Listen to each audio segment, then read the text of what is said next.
এই মুহূর্তে নির্বাচন হলে বিএনপি 2/3 বেশি মেজরিটি পাবে বলে মন্তব্য করেছেন বিএনপি চেয়ারপারসনের উপদেষ্টা ফজলুর রহমান। বুধবার বিকেলে কিশোরগঞ্জ পুরাতন স্টেডিয়ামে জেলা বিএনপি আয়োজিত জনসভায় প্রধান অতিথির বক্তব্যে এইসব কথা বলেন তিনি।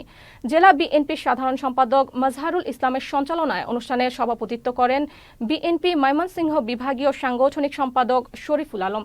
এ সময় ময়মনসিংহ বিভাগীয় বিএনপির সহ সাংগঠনিক সম্পাদক আবু ওয়াহাব আকন্দ, জেলা বিএনপির সহ সভাপতি লায়লা বেগম এবং শেখ মুজিবুর রহমান ইকবাল সহ বিভিন্ন নেতাকর্মীরা উপস্থিত ছিলেন।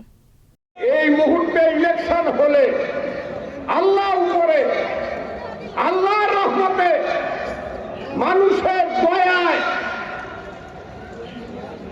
বাংলাদেশ জাতীয়তাবাদী দল দেশনেত্রী বেগম খালেদা জিয়া এবং দেশনায়ক তারেক রহমানের নেতৃত্বে 2/3 উপরে মেজরিটি পাবে ইনশাআল্লাহ। কেউ